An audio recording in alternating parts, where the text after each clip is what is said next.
So yeah, I'm Brandon Sheffield, creative director of Necrosoft Games, and this is basically a talk about how we survived for a long time without having any hits. If you haven't heard of us, that's probably why. So this is a talk about basically how we did that.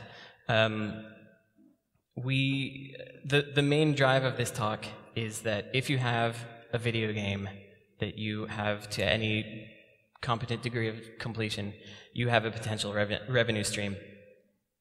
We tend to see these days that when people are releasing games, they target like iOS and Android and Steam first. They're trying for the biggest platforms right away, and then when the game doesn't do well because it's really hard to do well now because there's so many games coming out, then they're like, okay, this game didn't do super well, so I guess that means we've failed and it's time to move on and do something else.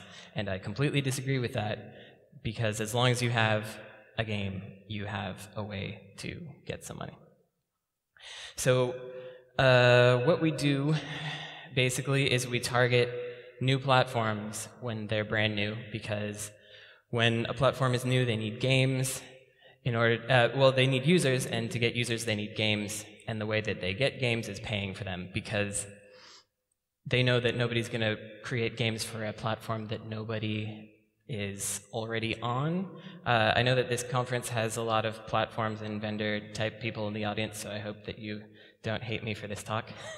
So this is when we kind of swoop in and do our thing, because after they're established and popular, they don't really need to give you money anymore. They don't care about you at all, perhaps, and you kind of get nothing. If you look at Sony, for example, when they were on stage at E3 like 2 years ago, there were all these indies up there talking about PS4 and how they were really, supporting all the indies and stuff. And then the next 2 years after that, you see crickets as far as support goes, because PlayStation 4 is the biggest console now, so they don't need to chase you down.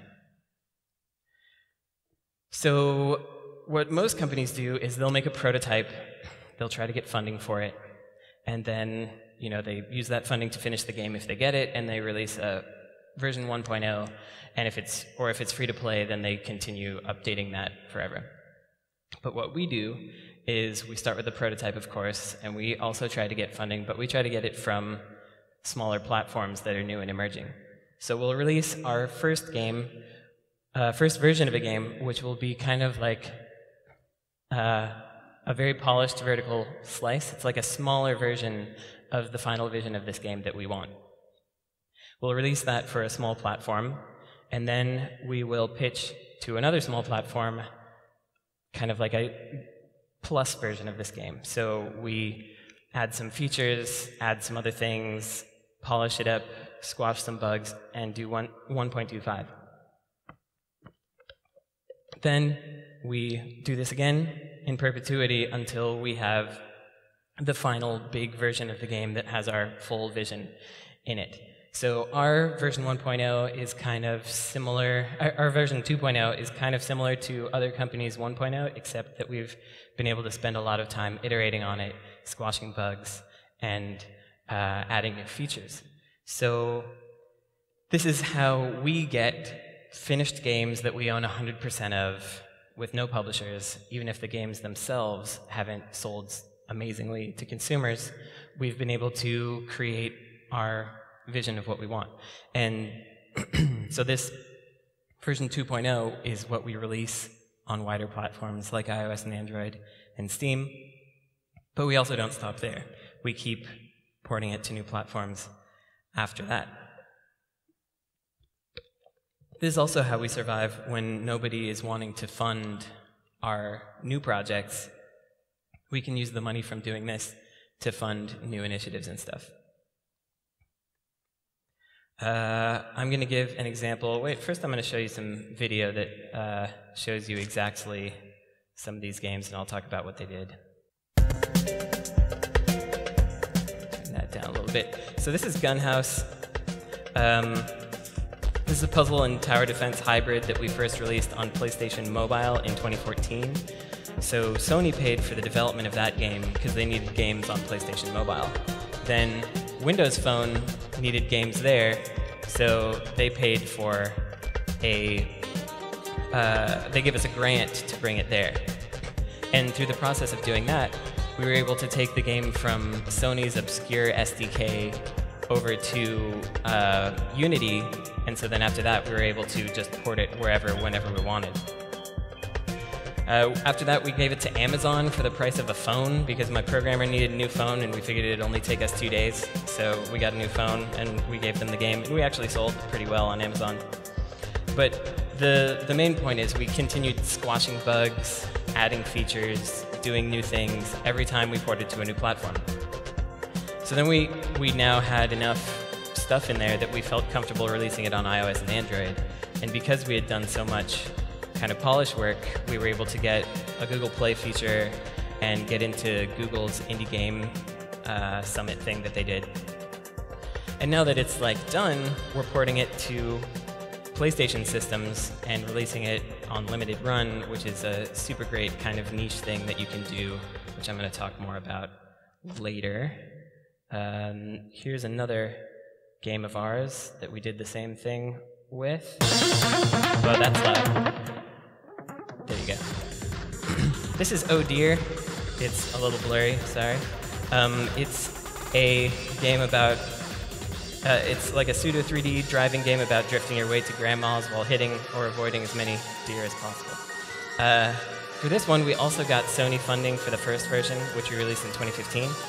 Then later we pitched it to Humble on bringing the game to their Humble subscription, and we released that back in March-ish. This game is currently in beta and waiting for funding for its next version.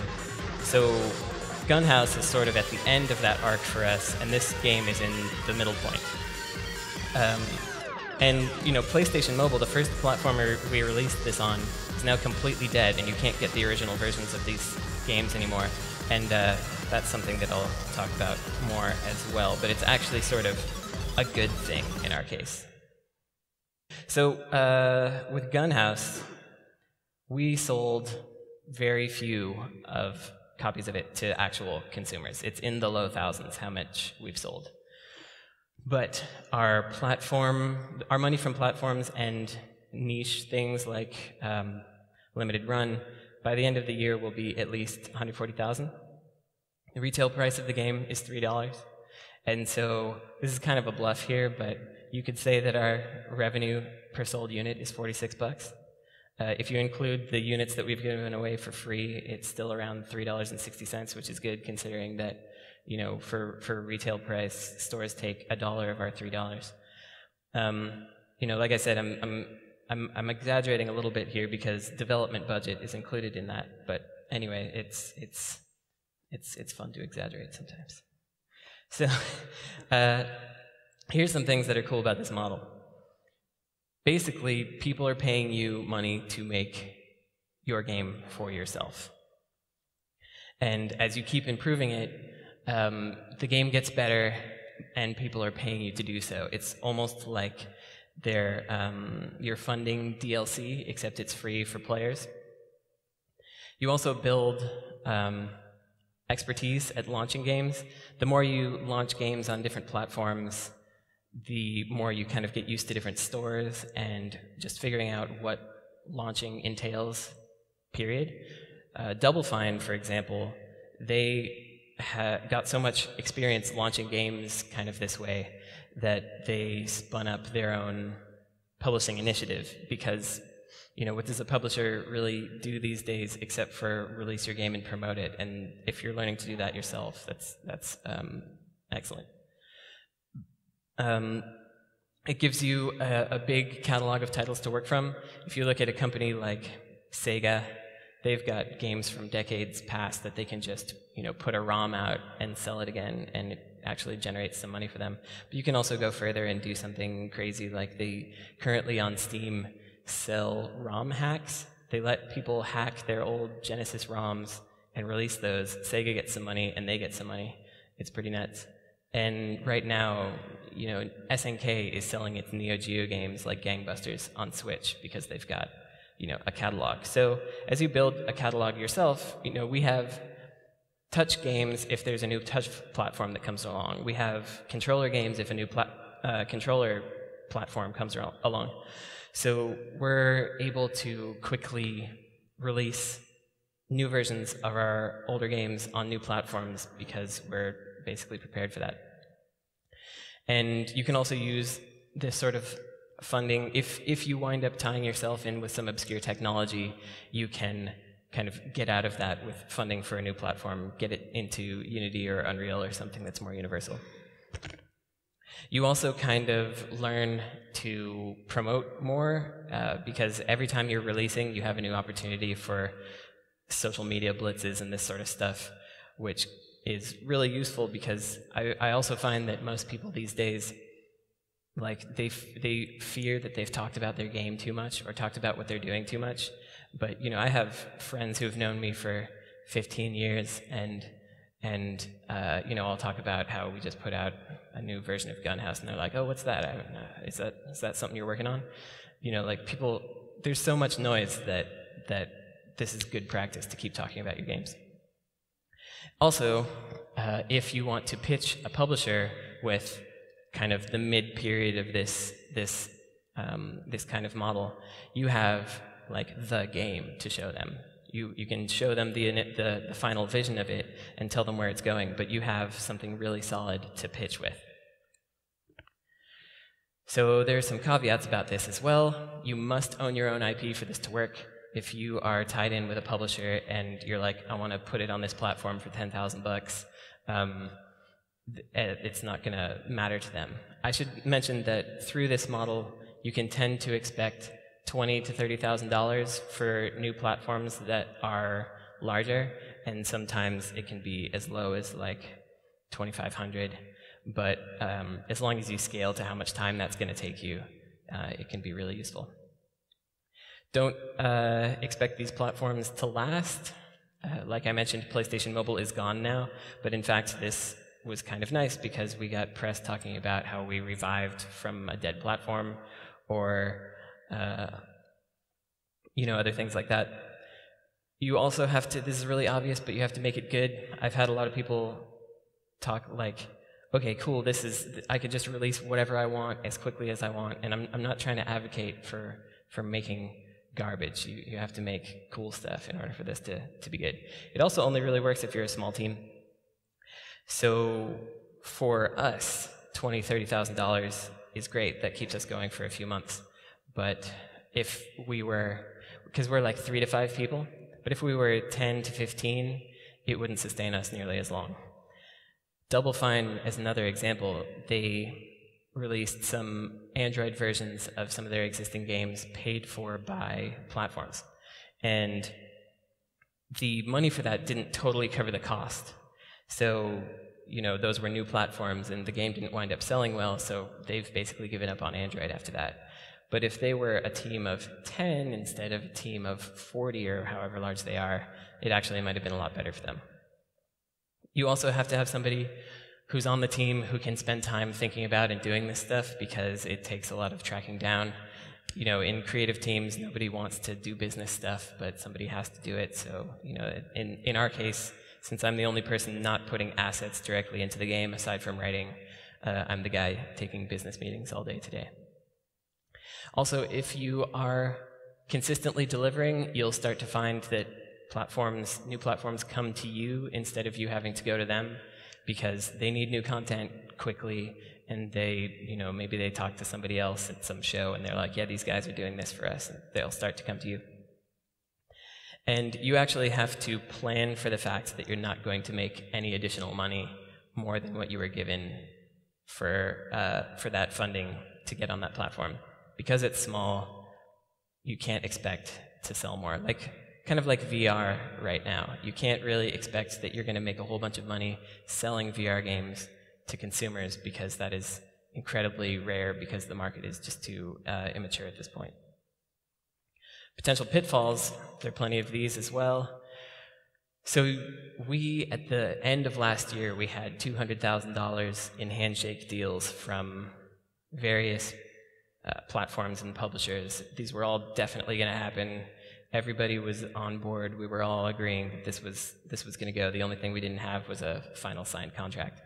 And then 2 months after that, all gone. 100% of that went away. One platform disappeared completely. One changed its model. One decided they weren't funding things anymore. And so you always have to have a plan B and C. I mentioned that publishers, you've got something really good to show to publishers, but they don't always understand what it is. We kind of view it as a form of early access. We're releasing it in limited quantities first and then building from there.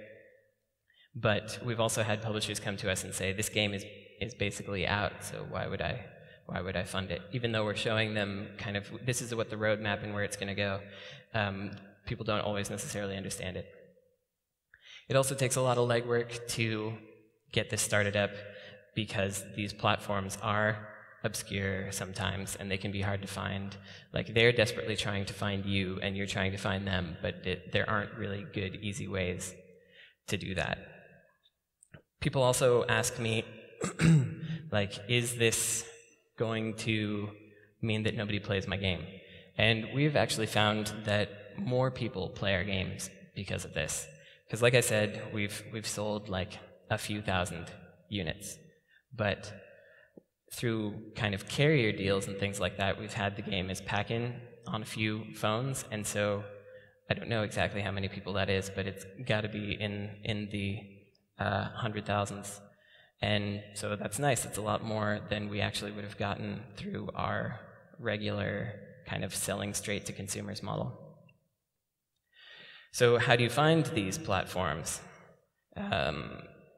Finding new platforms that fit what you're making is good. VR is great for this right now, of course, because VR platforms are funding, and there are a lot of them, and they all have some financial backing.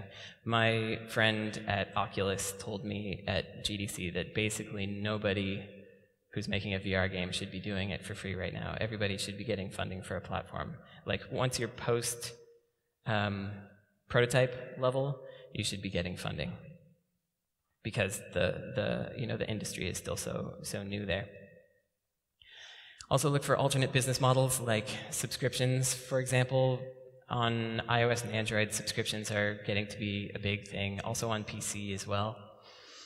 Ash Vollmer, the creator of Threes, this game sold well on tons of platforms, but he found that just last year, the best platform for him was Amazon Underground, because he's got a game that people like, that they play for a long time, and so the actual most lucrative platform for him is Amazon Underground, and it took him, 20-something releases before he got to that best revenue for him.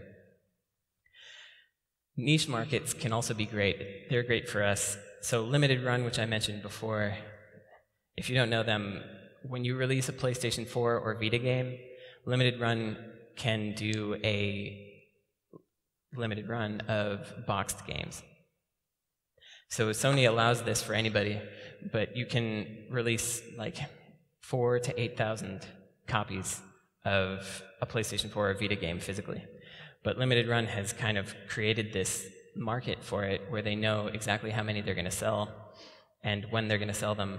So you can actually accurately predict how much you're going to get. And you can also do fun stuff like making manuals and reversible covers and things, and I'm into that sort of stuff. Also seek out new technology that can easily be integrated into your game. Some friends of mine had a survival horror game that didn't fund on Kickstarter, but they started showing it around at shows to vendors and technology companies, and Intel liked what they were doing, gave them $100,000, and they integrated their technology and they were able to finish their game. But then you kind of need that next step to take it away from that technology again later. That's why you have to keep selling it. Also look at emerging markets. I'm sure anyone who's released an iOS or Android game has gotten messages from various Chinese publishers saying you should release our game here. And that can be pretty good. Sell your game in Iran, sell it in Indonesia. There are all kinds of places that you can be selling your game right now. And you don't always have to localize them even. So, if you can get a bunch of money for one big game, you should definitely, absolutely just work on one game at a time. But if you can't, this can be kind of a viable option for you. Here's some more advice about this. You got to keep your code base up to date if you're doing this. With our game, Oh Dear, we did not keep our code base up to date. Basically, our first programmer, he was making it for his own brain, and it wasn't documented. So when it came time to bring it to PC, we had to. It was like an archaeological project. We had to his sprite atlases. Each object was called by a number, but the number was never related to a name anywhere. So we had to figure out what number corresponded with what sprite if we wanted to change anything, and it was stupid. So keep your code base up to date and documented, especially if you are ever having any kind of turnover or anything like that, as the previous guy said, the old hit by a bus scenario. Don't spend too much time chasing things that you're not sure of. We thought that we had a really good chance to get one of those Unreal grants, because Epic was giving out grants if you put your small indie game on Unreal Engine 4. But in spite of them saying that they wanted 2D games and stuff, really what they wanted was cool-looking 3D games. So we spent a month and a half porting one of our prototypes over there, and ultimately it wasn't what they were looking for, and it was a big waste of time, and we learned our lesson. But on the other hand, Samsung has an Android store that if you get into the top 100 free games, they will give you $10,000, and it only takes about a week to port to their stuff. So that's kind of worth it, for us at least, to give something like that a shot. You also should keep up your relationships with publishers. I also feel that a lot of developers will give up on pitching a publisher if they've failed with them before. We've pitched Devolver a dozen times. They've never given us money. They've never signed one of our games, but they still invite us out to things. They still like us. Just, don't think that because someone said no once, they're going to say no again forever. They actually did pick up one game that I recommended, but it wasn't ours. Also, selling your game is still going to be super hard, even with this model, unfortunately. Nothing about this makes that easier, but it does kind of give you a shot at doing better, because you're polishing it on smaller platforms. When it gets to bigger platforms, it can make more of an impact there. And also, don't stop selling it. Like I said at the top of this, if you have a game, you can potentially sell it. You can keep selling it even after it's out on iOS and Android and Steam and everything. There's always something new. Like Twitch has a platform where they sell games now, and that's great. There's going to continue to be these kinds of things, and that's pretty much the end of my talk. If anybody has any questions about this, or if you want to share platform ideas, or if you are a platform, let me know.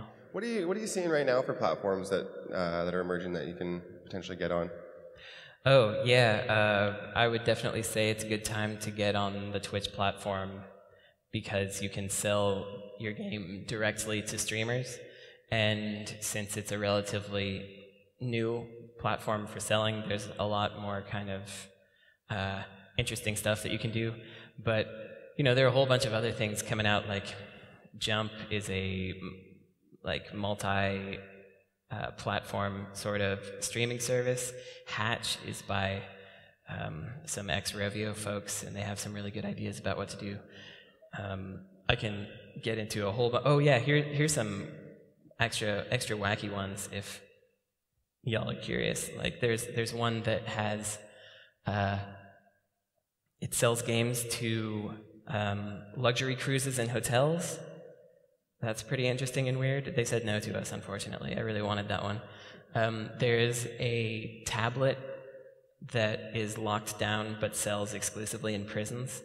There's There's all kinds of weird business. But yeah, VR obviously is, if you're making a 3D thing and you have any thoughts about VR, you should try to get money for that right now. And I'm just curious. I mean, you kind of touched on this in terms of like don't waste too much time. But I mean, I think it's going to sound counterintuitive to a lot of developers to spend so much time chasing little bits of business here and there. Yeah. When obviously like resources are so constrained and you're trying to finish a game. Right. Yeah. I hear that. It's so it can be constraining, and if you have the bandwidth, putting one programmer on these ports all the time will be beneficial to you, and then you can kind of siphon some money away from that to make your new stuff. But on the flip side of it being difficult and taking too long, it is also the thing that has completely sustained us, because it does tend to pay us more money than we require for the port, and so we actually are able to